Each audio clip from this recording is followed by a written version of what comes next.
What's going on, YouTubers? Gadang775. I'm back with another video, and this is going to be a new video in my series, my Sunday morning opinions video.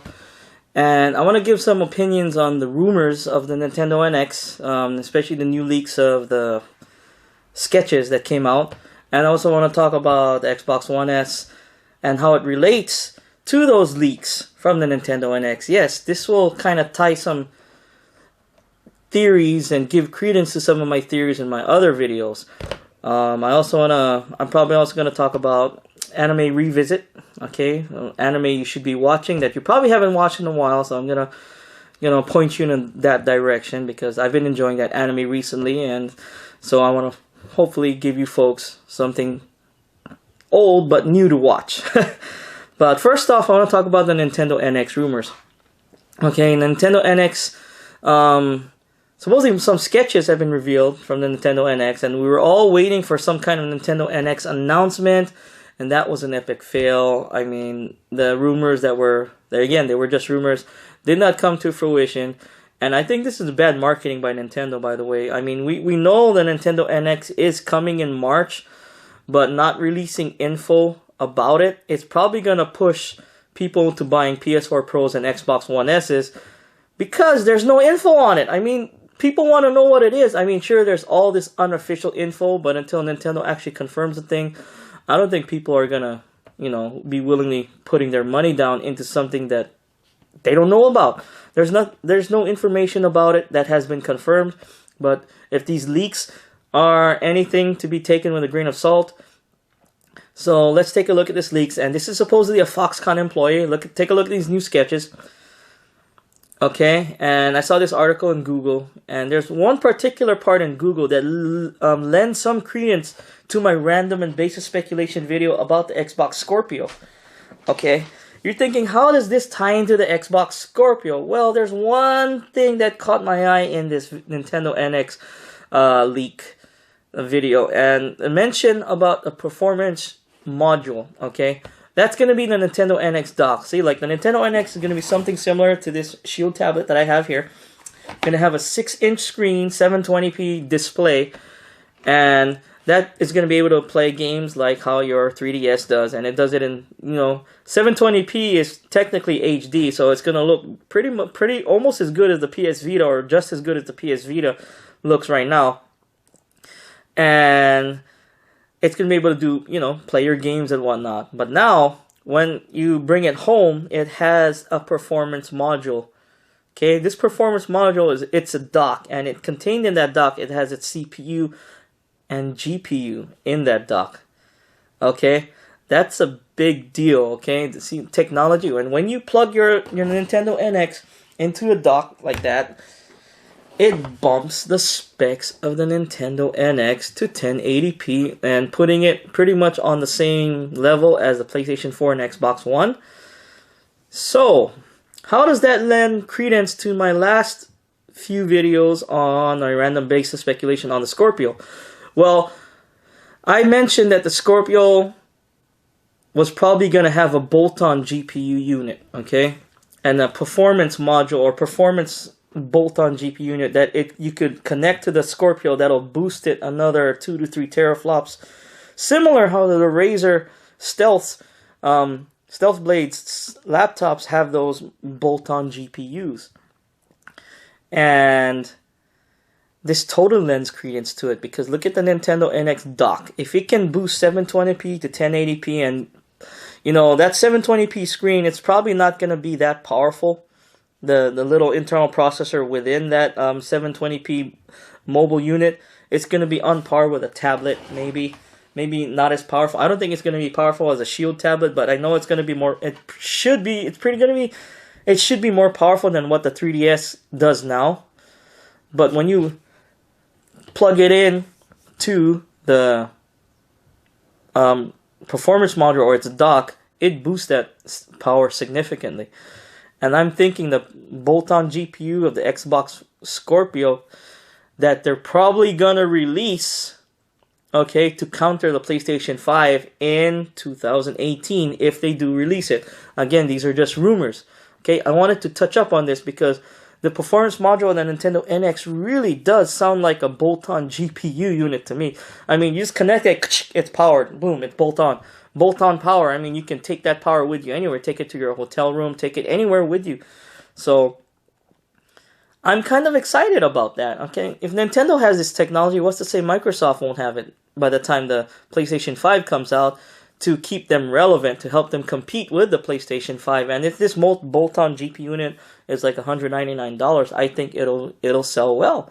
Okay, if people want to remain, if Xbox Scorpio wants to remain relevant when the PlayStation 5 comes out.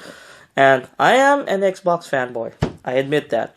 But I give credit to where credit's due, and the PS4 Pro is a powerful machine, okay? It's not going to do native 4K most of the time, mostly upscaled, but still it's much more powerful than the Xbox One S right now, okay? And if folks in the comment section are going to bring up it doesn't have a 4K Blu-ray player, well, it doesn't need it. It does not. Okay? So, but let's talk about some Xbox One S stuff, okay? There's a few things about the Xbox One S that's been kind of irking me just a little, okay? I do love my Xbox One S. I love it. I use it every day. Thing is, there was an article on Google, okay? I didn't really pay attention to it until I just saw it, like yesterday. And it said 4K HDR is being ruined on the Xbox One S. I was like, oh, what the hell is this article? I'm not going to go ahead and repeat the article. You guys can go ahead and Google that. Or I'll post a link down below. Everything I talk about, I'll post links down below in the description section or about section. So basically, there's some light bleed effects on HDR on your Xbox One S. When you're watching a 4K Blu-ray, like either my Star Trek or my Batman vs Superman or my Mad Max. Okay, the top and bottom bars, I guess they're a lighter color than they should be. Thing is, you're not gonna really notice it if you watch your movies in a lighted environment like this. Like I hardly turn off my movies, turn off my lights when I watch my movies. But then again, that's how you're supposed to get the best experience from movies. You know, you dim your lights or turn them down completely, and you just solely focus on the TV. And don't get me wrong, my TV, I got a really good Samsung TV, okay? Samsung KS8000, got a 10-bit panel, true HDR and all that. And my 4K Blu-ray movies are freaking beautiful in those things. I never really noticed before, but when I did turn the lights down, those black and white bars at the top and bottom, those did seem a little bit brighter than they should be. So I'm hoping Microsoft releases that patch. Then again, I'm not holding my breath on it, because when Microsoft does, make missteps, I do call them out on it, even though I am an Xbox One S preferred player. I prefer my Xbox over my PlayStation 4, over my PC, and I do have a decent, powerful PC that I could game at 1440p, no problem, but I don't use it. I don't use it as much.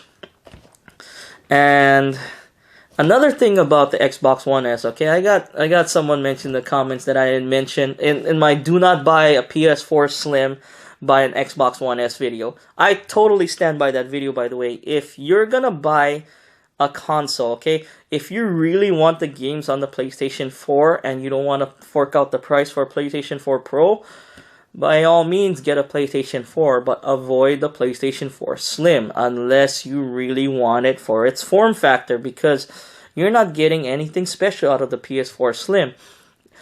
Now, if you want a gaming console that can do a multitude of things, I would get the Xbox One S over the PS4 Slim 100 times out of 100, 10 times out of 10. No,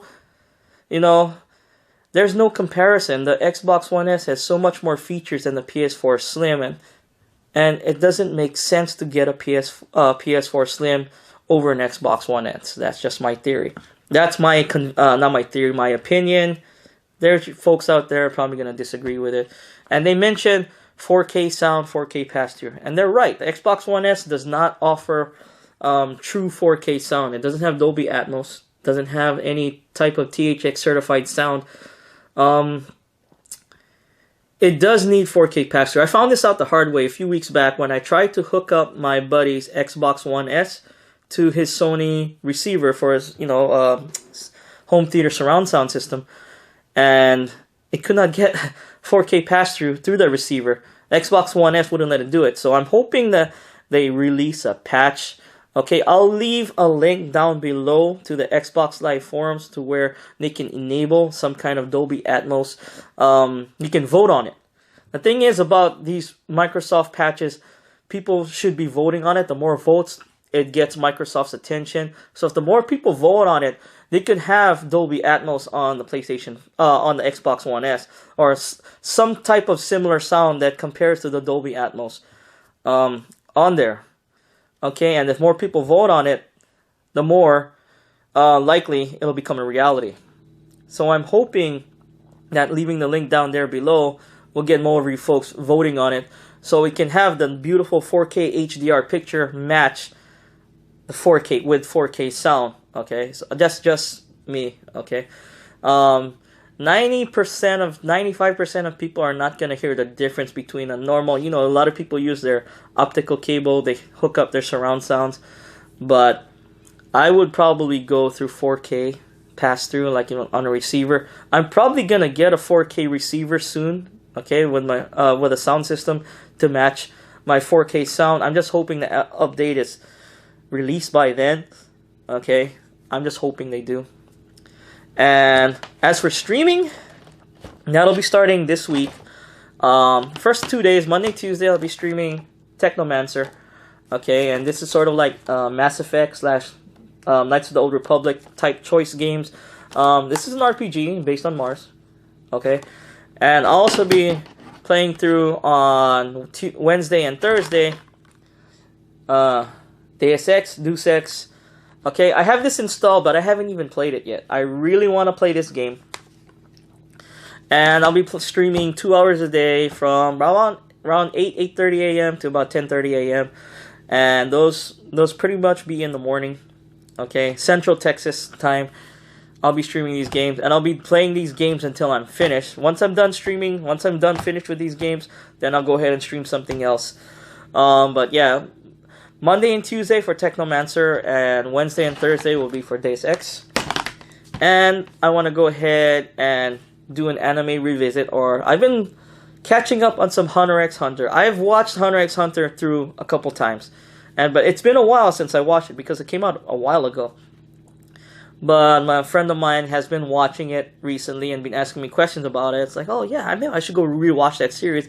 Sure enough, I'm getting back into it. I love this series. I mean, it starts off with your protagonist Gon Freeses. I don't know, I can't pronounce his name. Little kid. It starts off, you know, the story kind of feels like Dragon Ball, you know, the early Dragon Ball anime. But then it kind of turns into a Yu Yu Hakusho-ish experience. It gets kind of dark. There's some murders and killing, and there's these four that team up, you know, Gon with his pals there. They have, I mean, their powers is like each of them have their own set of powers and abilities, and it's interesting. And he's on his quest to become the hunter similar to his father. Okay, and he learns that his father is a hunter, a legendary hunter, and hunters they take jobs eliminating evil or doing things for good. Okay, doing good for the good of humanity. And this kid, he's got a, you know, he's a bit naive, but he's got a pure soul, and he's freaking powerful. Okay, you'll see that in this anime. So I recommend you go back, you know, take a look at this anime again. Go watch it through all the way through again, all 148 episodes. I know I just started rewatching it. I'm on episode 12. Okay, I do binge watch. Okay, when I watch anime, I watch 3 or 4 episodes minimum each time. So. Yeah, that was my video. If you liked that video, I hope you folks liked it. Go ahead and hit that like button and subscribe to my channel for more videos almost every day. If you didn't like this video, hit that dislike button and let me know in the comments down below. Then go cry in the corner. I do appreciate the criticism. Skadang775. Thanks for watching. Peace out.